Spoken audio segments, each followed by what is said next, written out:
Person with the ayin ra'ah is constantly looking to find a quality which is downgrading in the other person's being.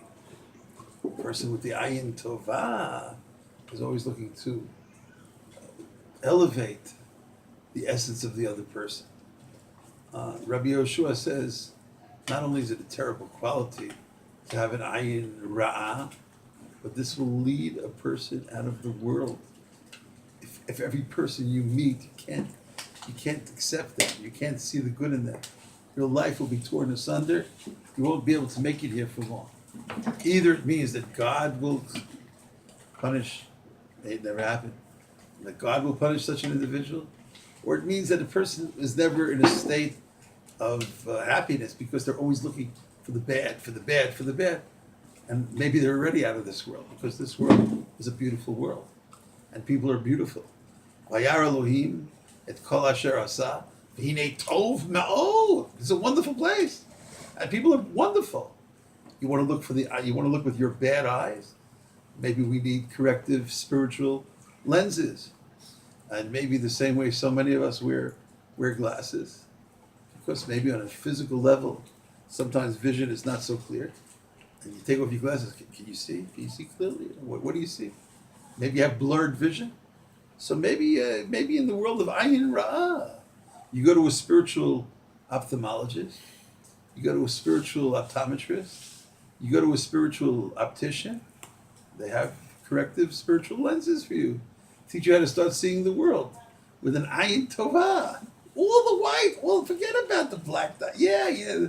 There's a black dot. Yes, everybody has a black dot. So what? That's the majority. That's the overwhelming majority. No way. There's another way of understanding ayin ra'ah, where a person cannot tolerate the successes of another individual. In Yiddish, there's an expression that's been borrowed in other languages already. In Yiddish, there's an expression, fargin. Like to. Can you tolerate the successes of other people? If other people are blessed with special blessings, there are people in this. It's Hebrew, it's again. Yeah, I'm saying it was copied, right? It's copied from the Yiddish. Is it correct? Yes, It's not a Hebrew word. It's Yiddish. Well, it's Yiddish, right? Fargin. Yes, it's spoken Hebrew. You walk in the street, they'll talk about people. Ani mefargen, ani lo mefargen, ani mefargenet, lo mefargen. Yes, it's a mefargen mem pei reish gimel nun. I don't think you can find this in any ancient Hebrew dictionary. Right? Can you tolerate? Can you celebrate other people's blessings? And some people, whenever anything is going right with someone else, and they have this limited ayin ra'ah, they're constantly jealous. They're constantly jealous of other people's celebrations. Some great woman that I know, she was an excellent student. She said to me, she wants an exemption. She should never have to go to weddings. She doesn't want to go to weddings. She said going to weddings is torture for her. And she's, I think, close to 35, 40, I don't know. Why? Because she can't, she's not married yet. Maybe tonight we'll give her a joint blessing. Amen. You should find her spouse immediately. It bothers her so much. She goes to a wedding. Why is he getting married? Why is she getting married? Why am I not getting married? So, ayin ra'ah. Can you be happy at other people's celebrations? Such an attitude is self-destructive, both on a physical level as well as a spiritual level. The person who has an ayin ra'ah, an ayin hara, will always be agitated. They'll always be disturbed because the world is going on, whether you like it or not. You think by having this ayin ra'ah, you're going to ruin the whole world? Nobody's going to have anything positive happening in their life? You think that, since you're so jealous and since you can't tolerate someone else's success, so you think the whole world is going to crash? No, that's not the way it is.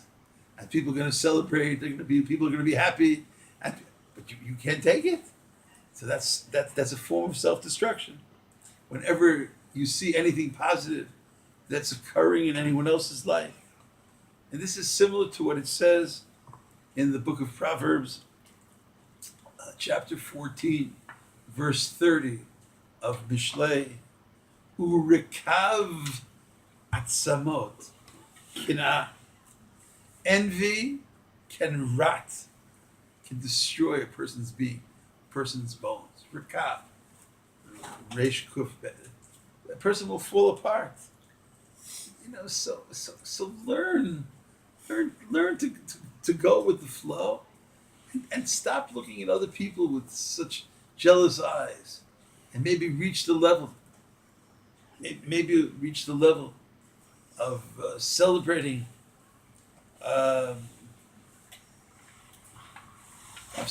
other people's success. There are those who say that an ayin ra'ah is a person who's never satisfied with that which he or she has. No matter what they have, they want more. The eye is constantly looking around and wanting more and more and more. The insatiable desire for more. The Gemara teaches, Mi sheyesh lo maneh rotzeh matayim. If a person has 100, so celebrate the 100. That's wonderful. You have 100. I want 200. The person that has 1,000, wow, you have 1,000. No, but 2,000. The person that has 1,000,000, no, 2,000,000. So when will you ever be happy? And therefore, Rabbi Yehoshua is saying, Motzi'im et ha'adam min ha'olam. It's going to destroy you. When you're thinking about it, you don't think that it'll lead to your destruction, but it indeed can. Because at what point will you ever say, okay, I'm happy today. I'm celebrating today. It's always +1. Whatever number you want, let's say in terms of numbers. You always hit another number. Maybe Googleplex. I don't know what it is. I don't know if it's Googleplex +1, but whatever number you have, says, another, I want more, a little bit more, and I'll be happy. Are you happy? Maybe. Ayin hara means that the person is never satisfied with what they have. The opposite of sameach b'chalko. There's a little boy in maybe nursery school who feels that if I really had a tricycle, you know why I'm not so happy? Because I don't have a tricycle. But if I had a tricycle, okay, so he gets the tricycle. Happy for about 5 seconds. But what's a tricycle? That's a little boy's bike. That's not really the world of happiness, I need a bike, a 2-wheel bike. I think it's a 2-wheel bike with training wheels. That's not the way really people. But the day that I'll be able to take off the training wheels, then I'll be able to be happy. They take off but this is a bike. This is a real bike. I need a 25-speed bike. With pedals. No, if I'll get a bike that's what's it called, an electric bike. I need a motorbike. I need a car. I need a better car. There's no way. So motzi'im et ha'adam min ha'olam. Motzi'im et ha'adam min ha'olam. Person has to be extremely, extremely careful about this. Another interpretation, which I think is the most well-used usage of this word ayin hara, has something to do with what we call the evil eye. Now, there are many different ways of learning ayin hara. I'm going to share one approach. This was the approach that was emphasized over and over by my great teacher, Rabbi Avigdor Miller, of blessed memory, found in the early sources. As I say, I'm not saying this is the only way to understand ayin hara. This is one of the ways of understanding ayin hara. This evil eye means that it is deplorable when a person deliberately causes other people to be jealous of that which they have. If you cause jealousy in the world, if you cause pain to others as a result of a blessing that God gave you, so God forbid, maybe that blessing will not be there at a certain point. if a person flaunts one's abundant blessings, of course he's supposed to celebrate. Of course he's supposed to thank God for the abundant blessing. But there are ways to do it. And there are ways to do it in certain places, at certain times. And there are ways that if you flaunt this blessing, you may be causing ayin hara. You may be causing people to look at you with pain. You may be causing pain in this world. God doesn't want you to cause pain in this world. Let's say you've been blessed with outstanding levels of wealth. You're strikingly wealthy, Baruch Hashem. It doesn't mean that you have to walk down the block with $50,000 of jewelry on a Wednesday morning at 6 o'clock in the morning. You don't have to. You don't have to show off all your money. You don't have to have diamond steps leading up to your mansion, and you don't have to have. Depends where you live. Maybe if you live in a community where there are other such houses. Let's say everybody's house has a broken down basement apartment, and you have, let's say, a 75-room mansion. Are you allowed to have a? Yeah, you're allowed to have a mansion. Maybe a person has to be careful. I don't know the rules. I don't know how to translate. I leave that up to each person. But there is such a concept that maybe, God forbid, a person is causing ayin hara. What kind of car can you buy? I can afford, thank God, a person feels, I can afford the number one car in the world. That's true. That's true. But let's say everybody's parked on your block, and and the closest to it is a used car from the year 2004. Okay, so you say, well, I'm not allowed to drive a new car. Yeah, you're allowed to drive a new car. But ayin hara, are you causing, God forbid, people to be jealous? If a person has been blessed, thank God, with good health, everyone be healthy forever and ever, with no medical challenges of any sort, not physically, not psychologically, not psychiatrically. Let's say, so there's a way of being humble and not flaunting and not speaking about every aspect of blessing that one has. Maybe one has a certain kind of family, a singular type of family, where all of the members of the family are the leaders of the community. If it's an innocent statement or an informational statement, perhaps. If it causes pain to people, you're talking to someone who has no children, and you're flaunting your blessing. You have to be very careful. Let's say you have the most successful business. To what extent should you show off with your business? Let's say you have academic degrees. You have very impressive academic degrees. There are places where people hang all their degrees in their office. I understand that, especially if it's a professional who's being consulted.